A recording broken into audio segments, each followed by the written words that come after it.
karena rambutnya sudah mulai memutih gitu. Jadi bukan alirannya ya, tapi biasanya kami sebut seperti itu. Ketemunya dulu adalah hitam dan sekarang sudah menuju ke aliran putih. Nah itu Pak, terima kasih Pak. Ini masuk ke aliran putih nih sekarang Pak. Ini ada 2 lagi nih. Ya, sangat berterima kasih. Saya akan coba memandu diskusi santai hari ini karena ini juga bertepatan di 23 tahun Car Free Day di Jakarta di September yang lalu. Saya coba memanggil Ibu Hernani Yulianawati dari Trisakti untuk bisa bersama saya. Ibu Hernani mungkin bisa bersama saya di sini. Berikutnya Profesor Bambang Susantono, pakar urban mobility, mungkin Prof bisa bersama saya di sini. Pak Sabrin Liputo selaku Kepala Dinas Perhubungan Provinsi DKI Jakarta. Terima kasih Pak Dinas, Pak Kadis sudah bergabung. Terus ada Pak Kidar Maning Tias atau yang mewakili, atau tadi ada Mas Tori, saya melihat tadi ya, OTW. Oke, terus ada Amelia dari KPK harusnya yang sudah menjadi regenerasinya saya, Prof. Jadi jangan nanti Prof selalu bilang ke saya lu lagi gitu ya. Jadi harus cepat-cepat regenerasi gitu ya. Ya, terima kasih Profesor Bambang Susantono, Pak Kadis, Pak Sabrin, dan juga Bu Hernani. Kita nanti akan menunggu Pak Darmaning Tias atau yang mewakili. Biasanya kalau tidak Pak Darmaning Tias diwakili oleh Mas Budi.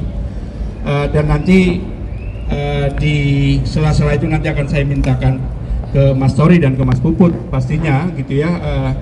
Ini berapa orang yang reunian hari ini Mas Tori? Dari 2002 yang lalu ke tahun ini 23 tahun Car Free Day, udah lama sekali ya nggak reunian ya. Oke. Kenapa kita bicara urban lifestyle on green mobility? Karena ya memang kawasan perkotaan itu dipacunya sudah cukup cepat, namun teknologi itu perlu juga harus yang ramah lingkungan tentunya. Dan juga mobility kalau bisa dipadu dari mulai non motorized gitu ya, baik itu berjalan kaki, bersepeda, itu harusnya diintegrasikan dengan public transportasi yang memang bisa menampung lebih banyak poin-to-poinnya masyarakat perkotaan, terutama kaum Gen Z yang selama ini semua mobilitasnya ada di dalam gadgetnya, Prof. Semuanya dengan satu klik sudah bisa kemana-mana gitu ya. Namun pilihan itu apakah cuma hanya itu saja? Namun kita akan coba membahas dari sisi para pakar dan ahlinya hari ini. Untuk itu saya persilakan Profesor Bambang Susantono di awal. Oh, belakangan. Sebenarnya benar sih, tapi kalau saya mintakan Pak Kidar Maning Tias, kenapa selalu yang aliran putih lebih duluan ya gitu ya? Pastinya the ladies first. Ini selalu saya selalu punya kuncian seperti itu. The ladies first. Bu Hernani dari akademisi melihat bahwa saat ini untuk bicara urban lifestyle, untuk green mobility-nya kawasan perkotaan, terutama anak-anak mahasiswa dan mahasiswi, ini sebenarnya ketergantungan saat ini gimana ya Bu? Apakah mereka punya pilihan lain untuk bermobilitas sehariannya ataupun ke kampus gitu ya, terkait dengan urban mobility saat ini di perkotaan, terutama di kota Jakarta? Silakan dulu waktu dapat dipersilakan. Terima kasih Mas Alfred. Selamat pagi Bapak Ibu semua. Senang juga bisa berkumpul lagi hari ini di acara Car Free Day, sekalian diskusi kita. Kalau dari saya tadi pertanyaan Mas Alfred, bagaimana lifestyle-nya mahasiswa Trisakti kali ya? Saya nggak bisa ceritain mahasiswa lain, kemudian saya Hernani dari Universitas Trisakti. Kita melakukan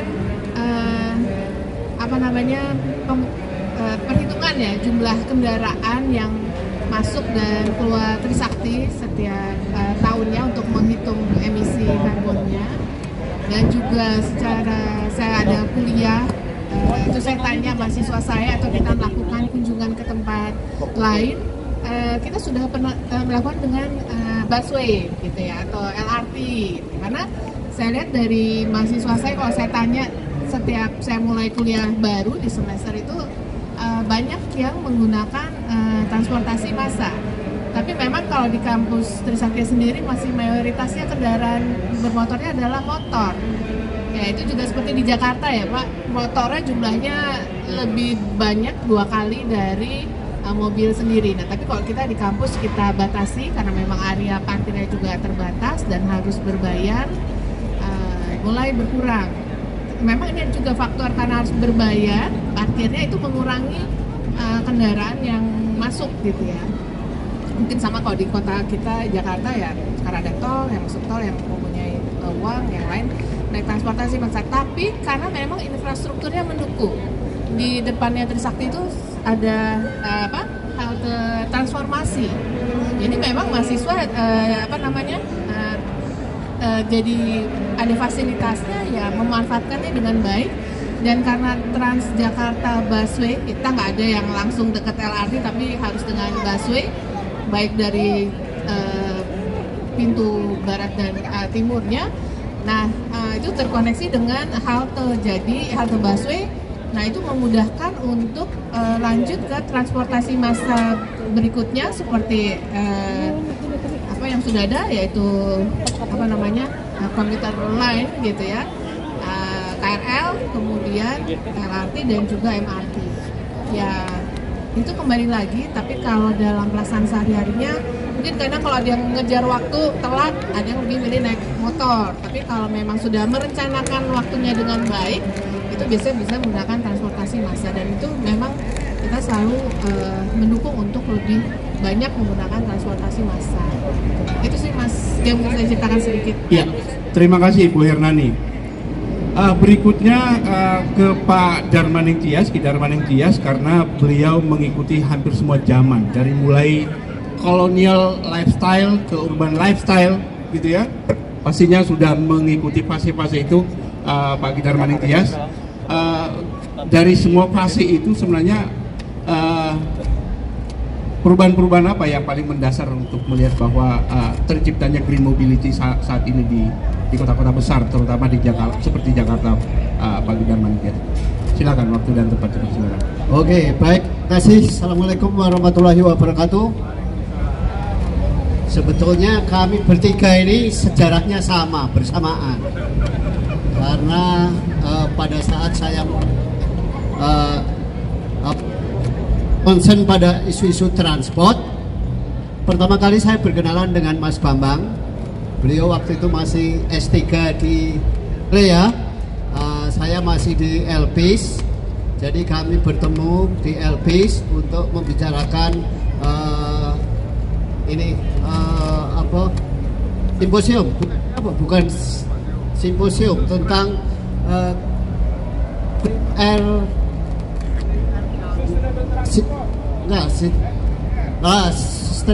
belum pakai sustainable transport, clean air, ya inisiatif lah pokoknya di Hotel Sahid gitu.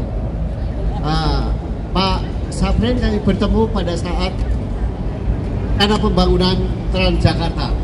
Jadi kami bertiga sebetulnya menjalani sejarah yang sama gitu. Kami menjadi saksi gitu. Dan sampai sekarang Pak Saprin masih mengawal Transjakarta, dan Pak Bambang juga mengawal gagasan-gagasan untuk sustainability transport gitu melalui buku tulisnya.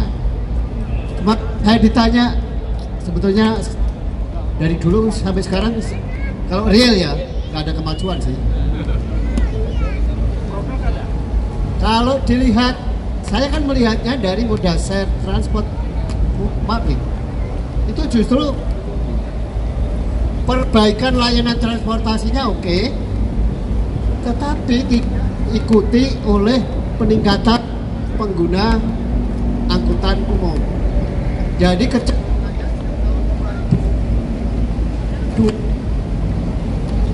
dibandingkan tahun 2002 saat Transjakarta dirancang, di mana moda share transportasi mencapai 52%, sekarang tinggal sekitar berapa Mas Tori? 18 atau 20? Nah, ini artinya moda transportasi umum moda transportasi umum itu justru turun. Jadi memang gaya hidup orang berubah kelihatannya kalau minggu ramai begini, tapi dalam keseharian nggak ada yang berubah. Dan itu saya kira PR kita. Gitu. PR kita adalah bagaimana kita mensosialisasikan kampanye terus-menerus supaya publik menggunakan angkutan umum. Dan saya sebetulnya mencontoh sih, tapi ya karena mungkin nggak pernah dimuat oleh media bahwa saya tiap hari jalan kaki, mungkin jadi tidak berpengaruh gitu ya. Tapi maksud saya bahwa persoalan kita sekarang justru dorong orang untuk beralih menggunakan angkutan umum. Kalau alasan angkutan umum nggak nyaman, itu 20 tahun lalu. Tapi kalau sekarang layanan angkutan umum kita baik yang mikrotrans, non koridor, koridor, saya kira cukup nyaman. Karena saya kalau naik TJ naik gitu bisa tidur. Kalau saya bisa tidur nyenyak di armada tanpa takut dicuri, tanpa takut dicopet, tanpa takut nanti kebablasan. Itu saya kira itu bukti bahwa layanan transportasi kita ini cukup nyaman. Sekarang adalah bagaimana mendorong terutama yang muda-muda itu untuk menggunakan angkutan umum. Juga mengurangi penggunaan kendaraan pribadi. Saya sering melihat 100 meter mau beli rokok aja harus naik motor. Kenapa nggak jalan kaki? Kenapa nggak naik sepeda? Jadi saya kira PR kita itu Mas Alfred, Bang Alfred, justru bukan mendorong pemerintah untuk memperbaiki angkutan umumnya, tetapi mendorong masyarakat untuk menggunakan angkutan umumnya. Layanan angkutan umumnya sudah oke lah, meningkat pesat dibandingkan 2002 pada saat Transjakarta itu dirancang. Itu aja Mas. Terima kasih Pak Kidar Maning Tias atas wejangannya, sebenarnya udah komplit ya. Cuman nanti Prof Bambang saya akan coba tanyakan. Pak Kadis, saat ini kan semua moda Jakartanya sudah hampir terbangun polanya dan juga integrasinya, walaupun dari mikrotrans dan yang lain-lain, baik itu yang berbasis rel, MRT, LRT sudah ada, walaupun konektivitasnya sedang berproses gitu ya sampai saat ini. Namun bagaimana ya kalau bicara minatnya para Gen Z dan kaum milenial ini kan sekarang itu semuanya itu ada di jari jempolnya, bahwa minatnya itu sekarang semua rata-rata di ride hailing. Nah, bagaimana pola-pola, kalau dulu saya selalu diajarin Prof Bambang itu kita push dan pull strategi gitu ya. Sampai saat ini masih saya dengar pola itu gitu ya. Namun bagaimana ya ketika sudah sampai di mana ya kalau kita melihat dari pola Jakarta dan juga Bodetabeknya, aglomerasinya itu selentingan saya dengar bahwa Pak Gubernur baru-baru ini baru mengumpulkan kepala daerah ya Pak gitu ya di yang back gitu ya. Dan terkait dengan urban lifestyle-nya kita ini dan ketersediaan green mobility-nya yang saat ini di DKI Jakarta itu, apakah sudah bisa mewadahi Jakarta plus Bodetabeknya Pak Kadis? Waktu dan tempat dipersilakan. Baik, terima kasih Bang Alfred. Assalamualaikum warahmatullahi wabarakatuh. Selamat pagi, salam sejahtera untuk kita sekalian. Jadi terkait dengan topik hari ini, urban lifestyle on green mobility, memang jika kita cermati perkembangan transportasi Jakarta, sebenarnya seperti yang disampaikan oleh Mas Tias tadi, ini sudah sangat revolusioner untuk perubahan yang dilakukan oleh pemerintah Provinsi DKI Jakarta. Tetapi memang ada satu hal kata kunci yang menyebabkan semuanya tidak bisa signifikan progres, khususnya terkait dengan yang namanya mode share public transport. Data kami memang dari 20, sekian juta perjalanan orang per hari di Jakarta, itu baru sekitar 4, sekian juta yang menggunakan public transport. Itu pun setelah kita gabungkan dengan online. Jadi artinya memang dari sisi minat masyarakat itu masih kurang. Sehingga yang dilakukan oleh Jakarta sekarang, kita sudah mengejar infrastruktur. Kita integrasikan sarananya, layanannya diintegrasikan. Kemudian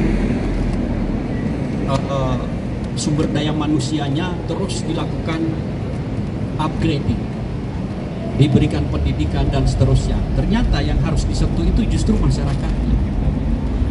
Bagaimana para pelanggan, para masyarakat ini atau para calon pelanggan itu meninggalkan kendaraan pribadinya dan menggunakan layanan angkutan umum.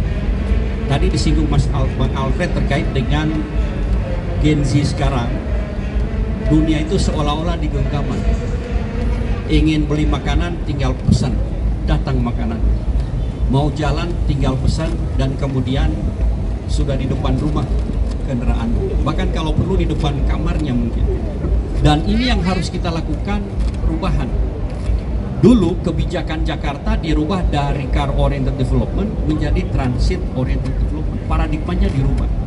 Nah, barangkali sekarang semua stakeholders yang ada, pemerintah, daerah, pusat, lembaga NGO, dan masyarakat harus melakukan yang namanya perubahan paradigma tadi. Kata kuncinya di sana. Perubahan paradigma agar pengguna kendaraan pribadi ditinggalkan dan kemudian menggunakan layanan angkutan umum. Saya ambil contoh di Jakarta sekarang, itu mulai ada perubahan reposisi prioritas. Jadi contoh, dulu di Tosari itu ada JPO. Kemudian JPO-nya dihilangkan, diganti dengan zebra cross. Di sini pun dulu ada. Kemudian sekarang diganti dengan zebra cross. Sebenarnya jika kita melihat itu, ini sebagai upaya kita untuk melakukan perubahan paradigma tadi. Masyarakat itu harusnya sadar, oh saya ternyata sekarang diprioritaskan. Bukan berarti saya harus bertabrakan dengan kendaraan bermotor. Pasukan orange. Nah, kenapa diprioritaskan? Karena jika yang bersangkutan harus JPO naik, kemudian nyebrang, turun. Tapi sekarang langsung diberi jarak langsung. Tidak lagi jarak sebenarnya. Kalau sebenarnya naik tangga, nyebrang, kemudian sekarang diberi jarak. Dan secara tidak langsung dengan itu keberpihakan pada pejalan kaki itu prioritas. Dan jika kita melihat contoh di Jepang, itu setiap orang itu di tasnya itu ada payung. Begitu musim hujan dia pakai payung. Ini udah ada contoh, Pak. Dan saya tanya kenapa di beberapa fasilitas pedestriannya tidak ada. Kalau di kita kan ada kanopi, Prof. Di sana nggak ada. Katanya karena fasilitas itu disiapkan untuk orang menyeberang, bukan orang berteduh. Tapi kalau misalnya hujan, ya keluarkan payung Anda berpayung. Panas, merasa panas, keluarkan payung. Nah ini Mas Tias juga ada payungnya saya yakin. Ada. Nah ini ciri-ciri masyarakat urban, masyarakat kota modern, dan ini yang harus kita sosialisasikan. Udah pakai payung, pakai topi lagi, sudah double untuk pengamanannya dari cuaca. Nah ini yang harus kita lakukan perubahan, dan Jakarta sebenarnya sudah menuju ke sana. Contohnya saat ini sudah ada lebih kurang 200 km trotoar yang dibangun. Target kami pada tahun 2030 itu mencapai 900 km. Jalur sepeda sudah tersedia 314 km. 2029 target kami jalur sepeda itu tersedia 500 km. Artinya dengan prinsip green mobility, Jakarta sudah on the track. Tinggal bagaimana kita menggugah para warga kita untuk kemudian, oh iya sekarang pemerintah sudah begitu masif menyiapkan sarana prasarana untuk kita. Kenapa kita tidak utilisasi? Nah di sini peran seluruh stakeholder NGO untuk kemudian mulai mensosialisasikannya. Ya ilustrasinya Pak Albert, dulu waktu Bang Albert 2002 kita operasionalkan tanggal 29 September Mas Puput ya, ABKB. Pada saat kami menyusun regulasi, semuanya saling lempar. apal betul tuh pada saat menyusun pergubnya. Nggak ada yang mau menangani itu. Akhirnya saya sampaikan, ya udah di sub yang maju di depan. Kita yang bagian nutup jalan semuanya. Oke, setuju nih. Baru jalan 29 September 23 tahun lalu.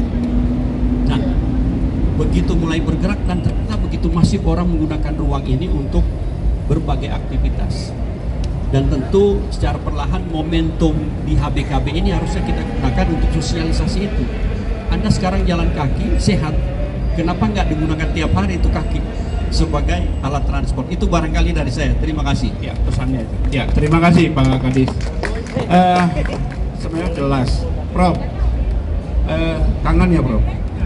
Yang beginian dari tahun 2002 yang lalu gitu. Dan berasa balik lagi ke Bogota gitu ya. Melihat kondisi hal-hal seperti ini. Ya, bicara green lifestyle on green mobility, pastinya kan transformasi itu harusnya setiap kota memiliki satu standar mirip seperti Jakarta minimal gitu ya, terutama kota-kota metropolitan, kan kurang lebih ada 10 ya kota metropolitan di Indonesia. Tapi ini bagaimana ya ketika banyak kota metropolitan yang ketertinggalan gitu ya, dan bagaimana caranya untuk bisa nge-push supaya bisa mempercepat hal-hal seperti ini yang sudah didesain oleh Jakarta.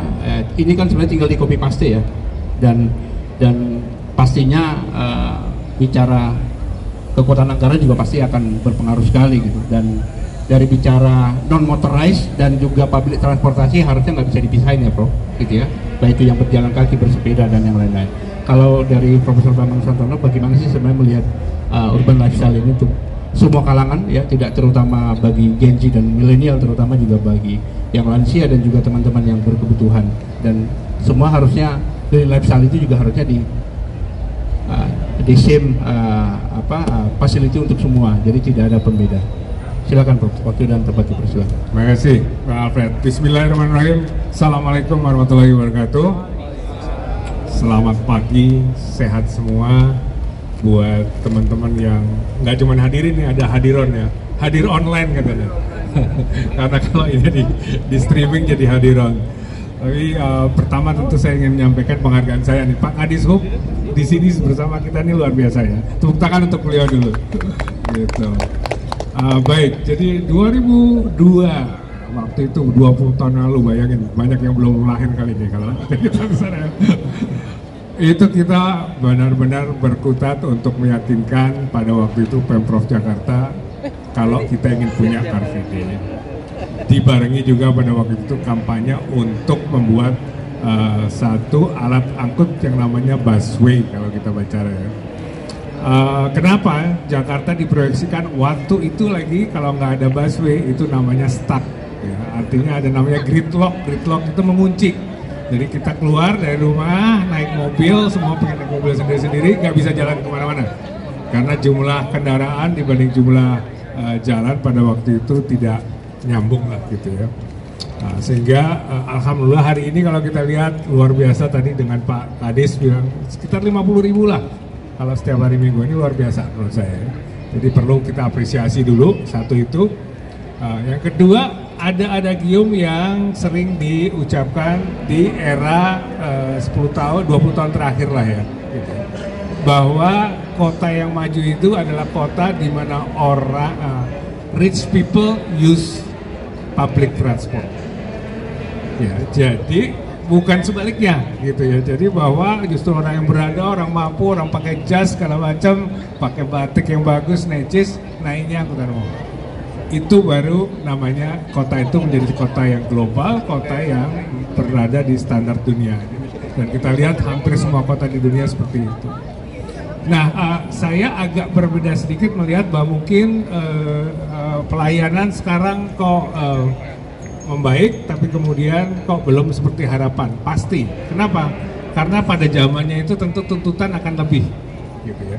Dan sekarang ini orang semuanya pengen instan. Ya, kalau bisa angkutan umum tadi di depan rumah sendiri udah langsung angkutan umum gitu ya. Dan kemudian faktor 5K yang selalu saya sampaikan, keamanan, keselamatan, keterjangkauan, keandalan, dan kenyamanan itu semua didapat. Kita bicara kalau nyaman itu relatif. Jakarta sekarang hampir sama dengan Tokyo 20 tahun yang lalu kalau orang naik kereta api. Bang Alfred tahu kalau di Tokyo kalau udah jam itu didorong-dorong ya. Nah, kita juga sama sekarang gitu ya. Dan itu fenomena dunia. Di dunia terjadi seperti itu. Jadi kalau kita bicara kenyamanan mungkin bicara relatif gitu ya. Tapi bicara tadi Pak Darmanitias, Ki Darmanitias menyampaikan bahwa keamanan dan keselamatan relatif sudah dapat nih, gitu ya. Itu basic banget. Orang nggak akan melakukan perjalanan dan angkutan umum tanpa adanya satu assurance untuk safety dan security, ya, keamanan dan keselamatan. Nah, kemudian tambah lagi sekarang keandalan. Nah, ini mulai dengan teman-teman di DKI, di Sub segala macam mulai semuanya pakai gadget. Kita sekarang bisa melakukan perjalanan, merencanakan perjalanan. Itu busway 5 menit lagi tuh sampai gitu ya. Nanti sampai di Trisakti 20 menit lagi misalnya gitu. Kita bisa langsung melakukan perencanaan kita. Jadi itulah yang namanya keandalan. Ya, jadi angkutan umum harus punya satu sifat seperti itu. Nah, kemudian baru masuk ke terjangkauan. Cocok nggak sama kantong kita ini gitu ya. Nah, ini luar biasa, DKI 20 tahun nggak naik-naik masih 3.500 ya.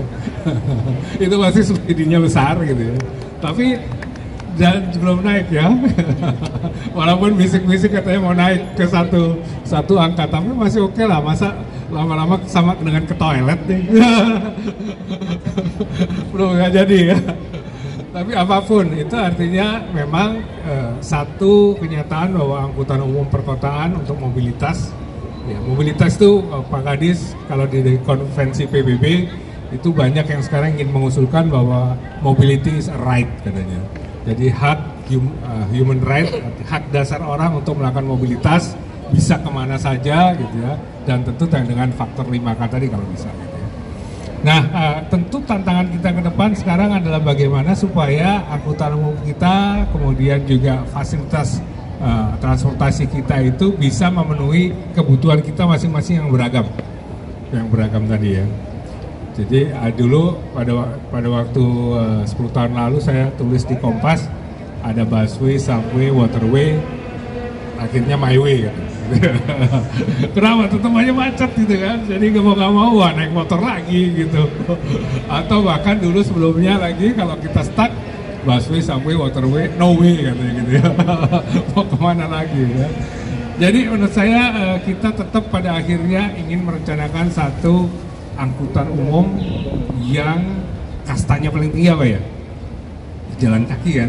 Jadi saya alhamdulillah melihat sekarang trotoar seperti ini makin lama makin banyak, dan saya kira kita harus advokasi, harus mendukung langkah-langkah Pemprov untuk semakin membuat Jakarta ini nyaman untuk orang jalan kaki.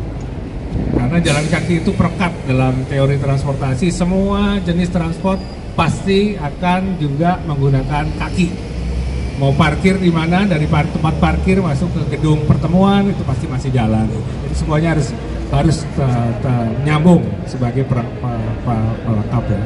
Nah, dan juga saya melihat ada beberapa waktu yang lalu Pak Kadis, Pak Tias di Cikini dekat tim ramai orang protes katanya jalannya dikecilin, kemudian trotoarnya dibesarkan. Yang betul yang itu. Karena memang paradigmanya adalah kita semakin membuat orang nyaman. Bahkan di dunia ini ada paradigma baru yang disebut traffic calming. Jadi trafficnya juga orang justru ngebut nggak karu-karuan, tapi justru dibuat supaya orang enjoy gitu ya, bisa melihat kiri kanan. Bahkan nanti ekonomi di sekitar jalan itu, orang yang jualan itu justru tambah bagus gitu. Nggak sebaliknya, orang di jalannya diperlebar terus sehingga orang nggak kenal satu sama lain, pada semuanya ngebut nggak karu-karuan gitu ya. Itu kita nggak dapat. Jadi terakhir mungkin saya juga ingin bahwa hari ini kita bicara ada 4 kata nih: urban, lifestyle, green, mobility. Kita bicara fenomena masyarakat urban yang rindu kepada ruang-ruang seperti ini. Kita lihat ini 40.000, 50.000 kan. Satu itu. Yang kedua lifestyle, ini susah karena kita ingin mengubah satu lifestyle dan satu generasi yang mungkin kita butuh satu generasi lagi supaya anak-anak kita itu misalnya kalau melakukan perjalanan mereka tentu berpikir daripada saya pakai motor saya akan jalan kaki dulu untuk jarak-jarak tertentu gitu kan. Itu dua yang di lifestyle. Yang ketiga green, ya green tentu kita ingin semuanya benar-benar kita memperhatikan kondisi lingkungan hidup kita. Kasihan nih bumi ini makin lama kondisi air quality-nya makin lama makin turun. Bahkan beberapa hari yang lalu di New Delhi itu luar biasa jadi gelap. Nah, bayangkan kalau kita indeks air quality itu masih di sekitar 140-150 di New Delhi itu saya kesana pada waktu itu dan kemarin juga terjadi lagi sekitar 240. Luar biasa udah gelap tuh. Dan mungkin ISPA kemudian sekolah orang yang sakit pernapasan dan segala macam itu akan lebih banyak lagi. Dan terakhir adalah mobility. Jadi mobility itu adalah satu hak dasar kita semua. Harapan kita tentu semua stakeholders, tentu dengan pemerintah juga ingin mewujudkan satu layanan yang benar-benar aman, selamat, nyaman, terjangkau, ya, dan juga handal. Saya kembalikan ke Bung Alfred. Terima kasih. Ya, terima kasih, Prof. Karena diskusi ini makin hangat karena sudah makin kesini matahari. Ya, sekalian minta tanggapan dari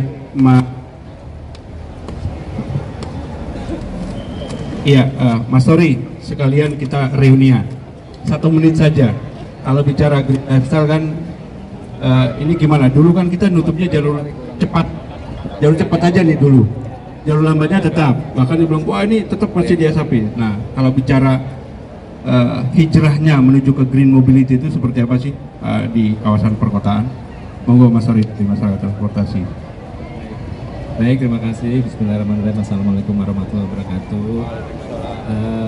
Ini untuk Pak Kadis nih. Jadi Pak Kadis, kalau saya ditanya tentang green mobility, ke depan itu DKI akan terus dituntut untuk menjadi contoh penerapan konsep-konsep baru di dalam transportasi berkelanjutan.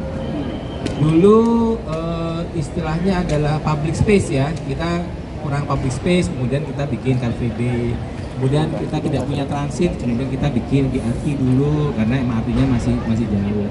Nah sekarang green mobility. Nah kalau saya setuju sekali dengan yang disampaikan Pak Mama bahwa green mobility yang paling utama itu adalah pedestrian.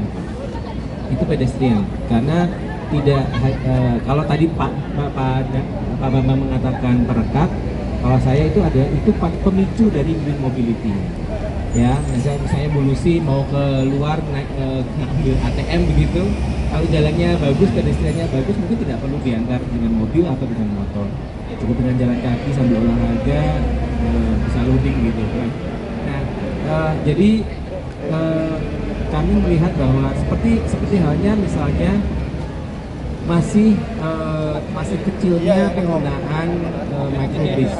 Kita punya microbis ya di dalam sistem Jaklingko. Itu karena memang juga walaupun sudah gratis loh itu, gratis Rp0, tetapi tetap aja tidak sebanding dengan kapasitas yang dioperasikan. Nah itu mungkin juga salah satunya, nggak mungkin lagi deh, tapi memang salah satunya kebanyakan adalah pedestriannya belum. Nah sehingga ketika saya ditanya ya, kembali ke pertanyaannya apa kalau mobility. Jadi saya pingin Pak Kadis dan semua teman-teman di sub yang ada di sini itu selalu update dengan tema-tema baru, karena nanti setelah green mobility mungkin ada POPs ya, private own public space, kemudian ada koridor TOD, koridor bis TOD. Jadi TOD itu tidak berbasis satu lokus hanya 800 meter sekitaran stasiun, tetapi seluruh koridor MRT atau transitnya BRT atau MRT itu juga dibangun sebagai transit oriented development. Terus kemudian masih nanti ada lagi, ada green, ada resilience mobility, ada smart mobility dan sebagainya. Nah ini apapun itu, kalau saya tetap ya saran kami dari MTI, semua kepeloporan dari Jakarta ini harus terus diperkuat dengan pedestrian. Nah pedestrian ini tidak terlepas dari kerja-kerja teman-teman urban design Pak. Jadi masih banyak kan Mas Alfred nih yang videonya viral sampai diwawancari oleh Times Magazine itu gara-gara pedestrian kita tidak di manage dengan baik dan desainnya juga tidak safety ya waktu itu. Nah ini yang kemudian menjadi PR kita semua. Satu yang mungkin sekarang perlu bisa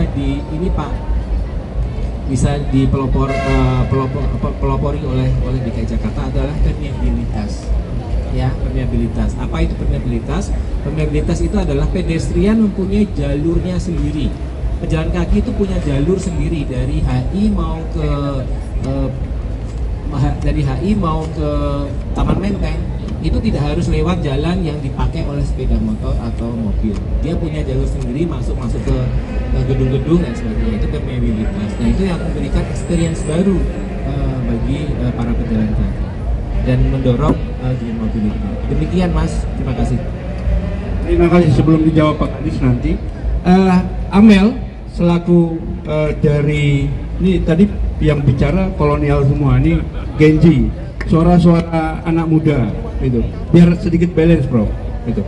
Mel, kalau dari teman-teman pegiat muda, ini pastinya ada teman-teman FDTJ juga saya lihat di sini, pastinya wajah-wajah baru di kalangan anak muda. Itu seperti apa melihat bahwa pola-pola green mobility yang sudah terbangun saat ini dan bagaimana pergerakan anak muda yang pengennya cepet gitu ya, tapi ketersediaan moda-moda yang harus dipilih itu seperti apa dari kacamatanya anak muda? Silakan ya. Terima kasih ya Om. Ya kalau dari sepengetahuan aku ya, anak muda itu memang sukanya kan yang simpel-simpel aja, yang mungkin nggak perlu ribet bawa kendaraan dari rumah, karena di Jakarta pun kita kena macet terus. Memang kita lebih memilih untuk kayak ya udah naik kendaraan umum ya it's okay, tapi kayak maunya tuh antar transportasi tentunya perlu terhubung sehingga nggak sulit dari mau mencapai berangkat hingga tujuan first last mile itu semua terhubung. Dan tentunya untuk itu tentu kan seperti yang tadi mungkin bapak-bapak ibu juga udah bahas, pedestrian itu jadi salah satu yang penting. Kenapa pedestrian penting? Karena memang dari satu moda ke moda lainnya tentu kan kita akan berjalan kaki. Sebagai kita juga hakikatnya sebagai manusia kita harus berjalan kaki. Nggak mungkin terus-terusan kita bergantung dengan mesin. Tapi jika misalkan kemudian dari salah satu moda aja dia terputus, pasti kan orang-orang akan berpikir kenapa nggak sekalian aja naik motor atau mobil, mungkin naik taksi, daripada nanti udah nyambung transportasi publik akhirnya ujung-ujungnya juga. Padahal kan kalau transportasi publik sejauh ini di Jabodetabek banyak yang kayak jadi melengkung ya, nggak langsung nggak bisa cepat kalau misalkan kendaraan pribadi. Mungkin itu sih kalau untuk pandangan dari anak mudanya. Jadi memang kalau untuk transportasi publik dan pedestrian benar-benar harus sangat terintegrasi supaya kita bisa memudahkan untuk bermobilitas. Iya, terima kasih. Satu lagi dari kaum muda, dari FDTJ ada nggak ya? Iya, bagaimana kacamata teman-teman dari FDTJ melihat bahwa tidak hanya mobilitasnya, tapi ada satu pola yang melihat bahwa saya mau kemana dan mau kemana itu bagian dari ekosistem public transportasi yang memudahkan orang tidak hanya di gadgetnya, tapi bagaimana menunjuk arah kemana itu juga bagian dari green mobility yang sedang dibangun saat ini. Silakan. Oke, selamat pagi semuanya. Makan saya Haikal dari Forum Diskusi Transportasi Jakarta, Transport Jakarta. Mohon izin Bapak Ibu semuanya. Mungkin sedikit tanggapan kalau terkait green mobility yang sedang dikembangkan di Jakarta ini memang sudah berjalan cukup ekstensif ya. Mulai dari penataan trotoar, jalur sepeda, memang mungkin banyak yang implementasinya perlu dievaluasikan lebih lanjut. Tapi memang dari segi banyaknya infrastruktur yang sudah dibangun, itu memang butuh infrastruktur pelengkap yaitu wayfinding dan juga signage gitu. Kami dari FDTJ pun juga bergerilya melakukan pemasangan signage gitu dan sudah berkolaborasi juga dengan perhubungan dan Pemprov gitu ya. memang itu merupakan langkah yang cukup konkret ya, di mana itu bisa membantu mobilitas masyarakat, apalagi khususnya yang para commuters gitu. Banyak kan yang istilahnya nggak cuman di weekday saja, tapi juga di weekend orang itu juga pingin berbondong-bondong ke tengah kota, mungkin untuk sekedar day, anak muda ya, terus juga sekedar yang memang pengen cari ruang hijau karena mungkin di daerah sana tidak ada gitu ya. Dan memang faktor seperti peta, transportasi, terus juga signage, microwave signage itu memang sangat diperlukan karena tidak hanya harus dari gadget base aja gitu. Karena ini harus inklusif untuk menaungi seluruh masyarakat, baik itu yang kelompok rentan anak kecil, apa yang tua ataupun yang disabilitas gitu ya. Itu perlu banget infrastruktur fisik berupa wayfinding ataupun signage gitu. Jadi menurut kami salah satu faktor pendukung dari green mobility itu dan juga untuk meningkatkan mobilitas masyarakat naik transportasi umum, yaitu juga perlunya signage dan juga perlu disosialisasikan lebih lanjut terkait bagaimana cara baca petanya, cara melihat kode-kode warna dari rute bus dan rute kereta gitu, itu masih perlu digalakan lagi kalau menurut pandangan kami seperti itu. Terima kasih Mas Haikal dan Amel. Beri aplaus untuk suara-suara anak muda. Ya, terima kasih. Sebelum dijawab oleh Pak Kadis, pertanyaannya tadi yang bisikin saya ada. Kan ini Car Free Day Pak Kadis. Kenapa Transjakarta masih ada? Kan itu car. Pesannya apa sih sebenarnya masih mempertahankan Transjakarta beroperasi pada saat Car Free Day? Silakan. Ini yang pertama itu bukan car, itu bus. Benar itu Prof Bambang. Jadi udah terjawab ya, itu bukan car. Pesannya apa? Jadi pesannya nanti Mas Alfred yang jawab pesannya lebih tegas, gitu kan? Iya. Saya tanggapi dulu yang beberapa tadi. Mas Tori.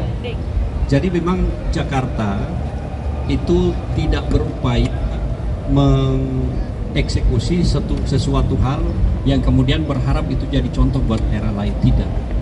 Yang dilakukan oleh Jakarta adalah bagaimana menjawab ekspektasi masyarakat terhadap kualitas dan kuantitas layanan yang diharapkan dari kondisi existing. Itu yang dilakukan oleh Jakarta. Jadi yang begitu ada masukan diramu oleh tim, kemudian dikembalikan dalam bentuk layanan. Persoalan itu kemudian menjadi contoh buat daerah lain, itu kami persilakan, kami welcome untuk itu. Itu yang pertama. Jadi itu selalu dilakukan. Yang berikutnya, inline dengan yang disampaikan oleh Prof Bambang tadi, bahwa memang dengan kita melakukan perubahan paradigma penanganan permasalahan transportasi dari car oriented development menjadi transit oriented development lebih kurang 7 tahun yang lalu, itu yang ditempatkan menjadi prioritas penanganan itu justru pejalan kaki dan pesepeda.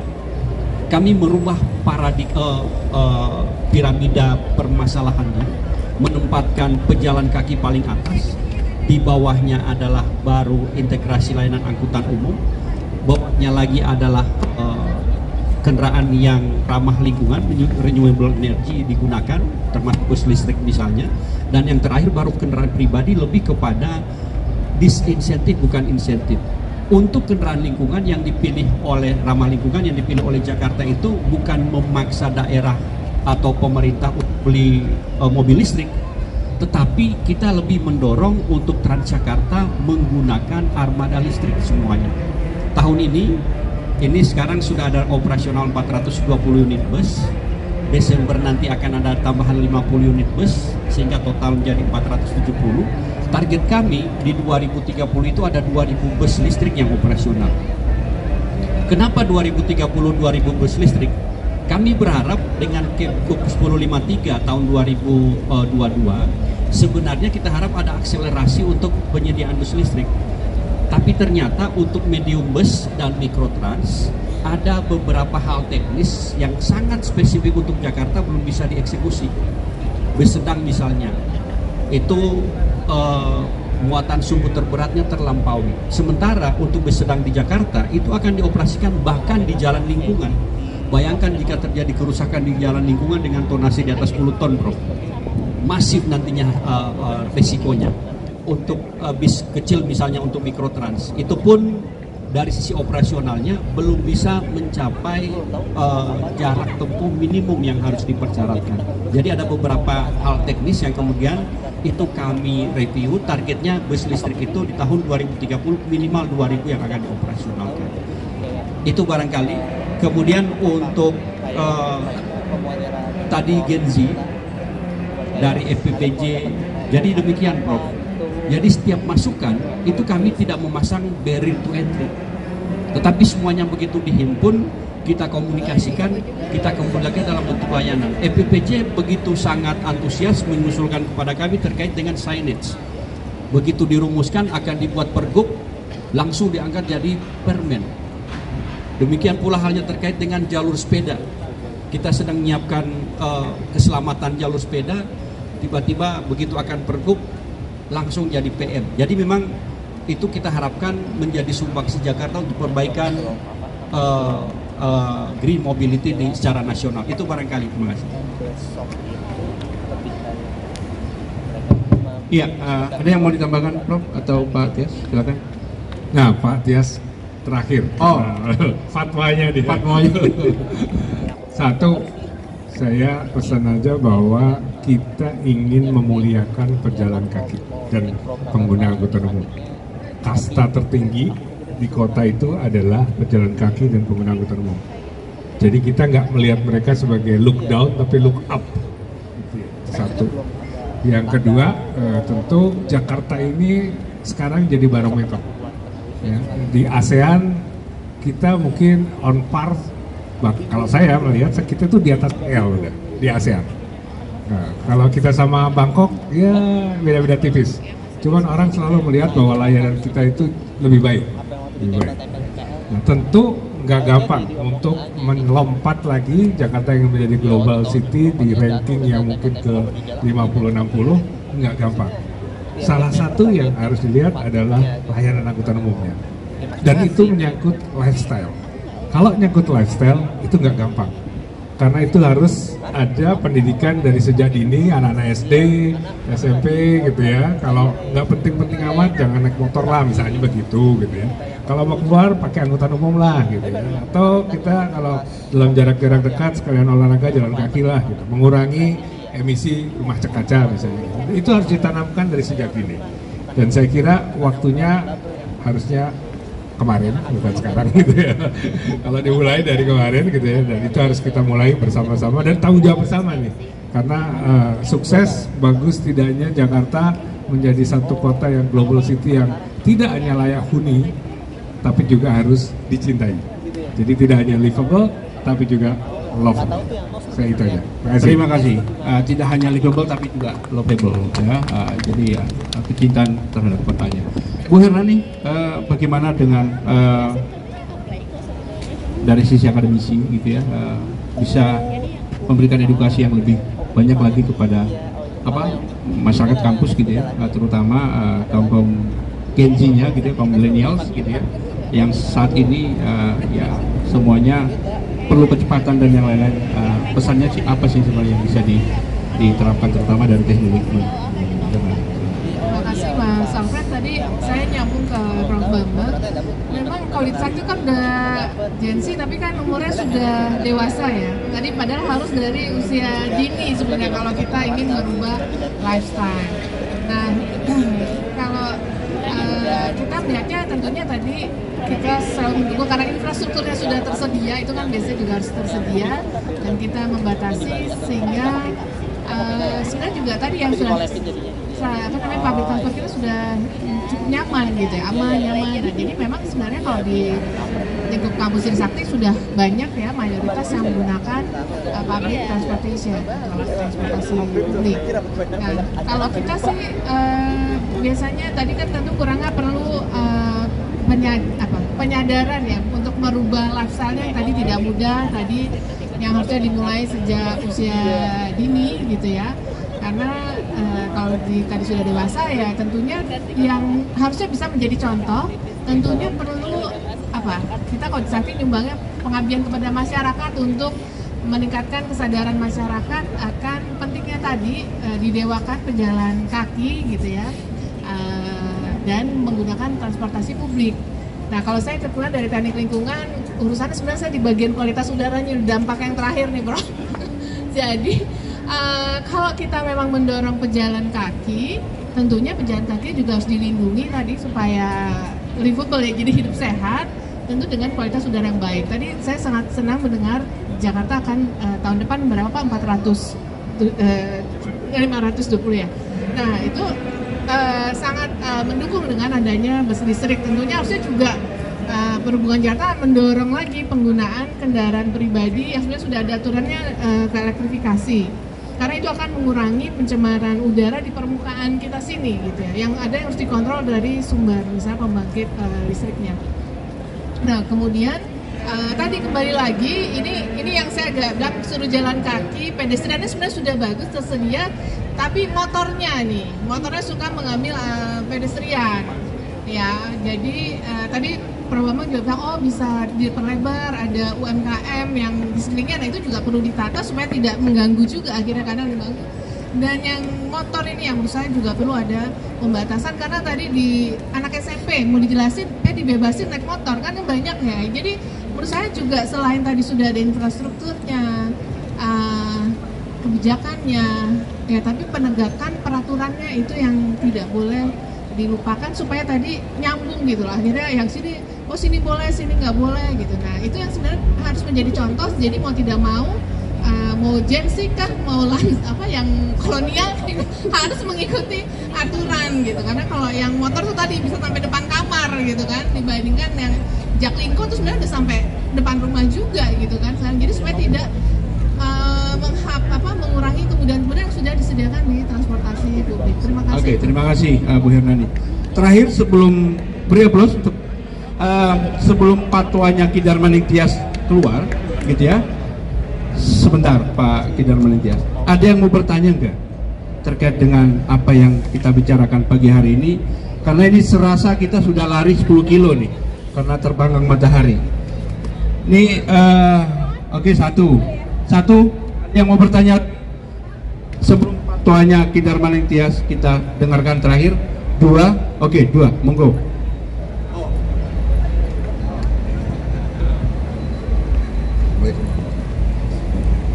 Baik, saya Made, saya dari konsultan lingkungan, pemerhati lingkungan. Tadi saya menyambung yang Ibu Hernani bilang, mungkin Prof sudah mengatakan capek Pak jalan di Jakarta Pak, berantem sama motor, kita tegur dia galakan Pak. Udah gitu capek deh, lebih baik saya ngalah aja deh. Terus juga trotoar itu dipakai sama jualan. Kemarin aja malam kita coba lihat di depan Sarinah sana, di depan bioskop Jakarta, pedestrian udah nggak ada Pak, udah dipakai motor semua, penuh. Kita jalan ya nggak bisa, kita jalan akhirnya di jalan raya berantem sama mobil, mana dewanya Pak. Nah pada saat itu nggak ada Pak yang ngawasin. Ini mungkin keluhan ya Pak, curcol ya, walaupun saya tahu juga implementasinya susah lah, terlalu banyak ceritanya. Tapi sampai kapan kita mau kayak begini Pak? Pedestrian kita itu mau sampai kapan kayak begini? Ini 80 tahun Indonesia merdeka Pak.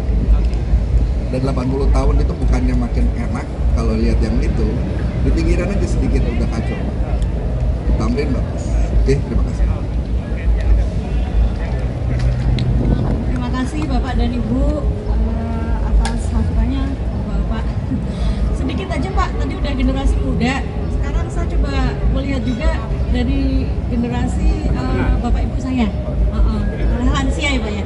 Saya berharap memang nantinya public transport itu akan jadi sarana mobilitas yang aman dan nyaman buat orang tua saya yang sudah artritis dan sebagainya. Mereka tidak akan bisa naik kendaraan roda 2 dan mungkin nantinya juga akan susah untuk menyewa mobil misalnya. Jadi apabila ada kendaraan umum yang siap untuk mengangkut mereka, kita berharap Bapak Ibu saya, orang tua saya nanti akan lebih mudah mobilitas ke Car Free Day, ke museum, lebih banyak yang aktif, sehingga nantinya ya akan jauh lebih menyenangkan lah hidup kita bersama nanti. Itu aja Bapak dan Ibu. Beri aplaus untuk para penanya. Sebelum dijawab, ada yang mau menjawab sebelum fatwanya Kidarmanik Jazz terakhir kita dengarkan? Oh, langsung saja. Ya, 1 menit Pak Kadis. 1 menit, ya 1 menit Pak Made, terima kasih. Jadi memang terkait dengan penggunaan trotoar yang tidak sesuai fungsinya, kami terus melakukan penertiban Pak. Tetapi kembali lagi bahwa ini bukan lempar bola. Besok terus melakukan penertiban, tetapi apa artinya penertiban jika kami tidak diberi kewenangan? Karena penggunaan trotoar untuk roda 2 itu kami nggak bisa apa-apakan. Karena mereka begitu roda 2 itu mereka tidak bisa ditilang oleh dishub. Jadi kami hanya menggebah, setelah digebah ibarat pencet balon. Pencet di sini muncul di sana, petugas ke sana balik lagi di sini. Jadi seperti itu. Tapi kami berharap bantuan Pak Made nanti sebagai pemerhati lingkungan untuk mendorong DPR, kemudian memberikan paling tidak kewenangan ke Pemprov DKI Jakarta untuk menertibkan dan nilang yang tanpa parkir di jalan, di trotoar khususnya. Di trotoar saja Pak, di jalan nggak usah misalnya. Kemudian Mbak siapa tadi? Devina, tentu kami terus berupaya untuk meningkatkan kualitas dan kuantitas layanan. Sebagai informasi saat ini untuk cakupan layanan angkutan umum Jakarta untuk wilayah DKI itu sudah di 86% wilayah. Memang tentu tidak akan bisa 100%. Kenapa? Karena kita ada Pulau Seribu. Tidak mungkin, tetapi di pulau pun kami ada angkutan laut di sananya. Sementara dari sisi jumlah penduduk masyarakatnya, saat ini kami sudah di angka 91,8% jumlah penduduk yang dilayani oleh layanan angkutan umum masyarakat. Tetapi ada tapinya di sana.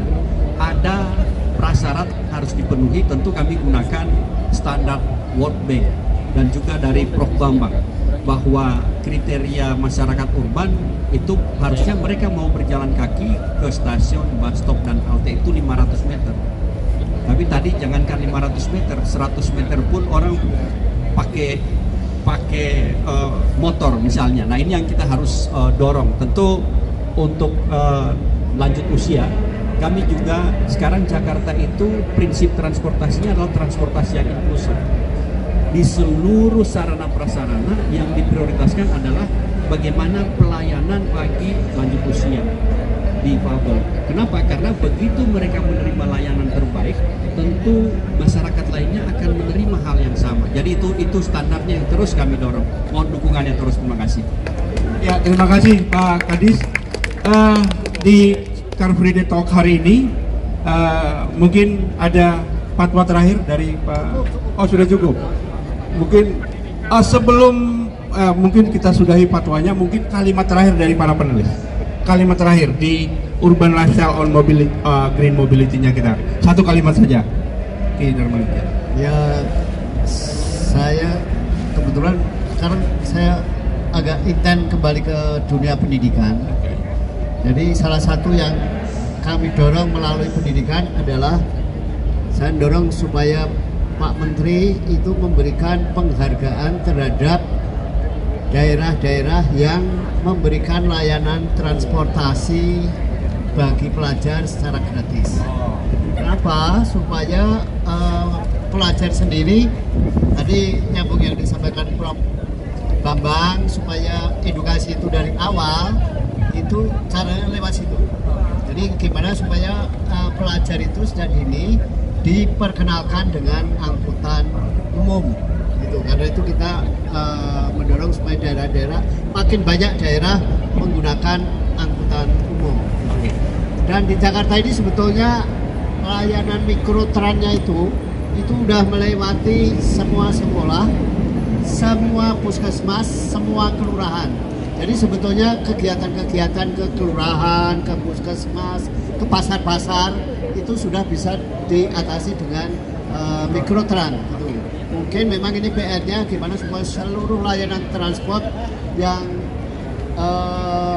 kecil, bis kecil ini masuk dalam jaringan mikrotran. Itu aja. Terima kasih. Sebentar, 1 kalimat Pak Kadis Gak usah panjang, satu kalimat. Ya, satu kalimat. Jadi Jakarta terus berupaya untuk menyiapkan layanan angkutan massal yang mengarah kepada green mobility sebagaimana yang diharapkan. Oke. Tetapi yang diharapkan oleh kami juga adalah tentu pembangunan sarana prasarana, sistem dan sumber daya internal Pemprov DKI Jakarta tidak akan ada apa-apanya jika kembali bahwa green mobility tadi tidak jadi lifestyle masyarakat Jakarta dan warga Bodetabek pada umumnya. Ya, terima kasih. Bu Hernani, sebelum ke Prof. Bambang, satu kalimat. Ya. Ya, kita sama-sama bertransformasi atau memperbaiki dan mentransformasi lifestyle kita. Ya, itu ya bisa sebenarnya. Bertransformasi. Terima kasih. Satu kata dari kami, selamat ulang tahun, Bro. Udah lewat ya, walaupun lewat. Terima kasih. Terima kasih bagi para panelis, Pak Kadis. Selamat ulang tahun untuk Profesor Bambang Santono. Terima kasih Bu Hernani. Selamat ulang tahun dan berikan barokah untuk Profesor Bambang Santono dan Jasman. Silakan. Kata-kata hari ini, jangan pernah lelah menciptakan transportasi yang lebih baik. Terima kasih. Itu kalimat terakhir. Terima kasih Pak Kidar Maningtias, Pak Kadis, Pak Sabri Puto, dan juga Profesor Bambang dan Bu Hernani, dan juga para penanya dan juga warga Jakarta yang menikmati hari ini. Terima kasih. Wassalamualaikum warahmatullahi wabarakatuh. Kita ketemu di lain kesempatan.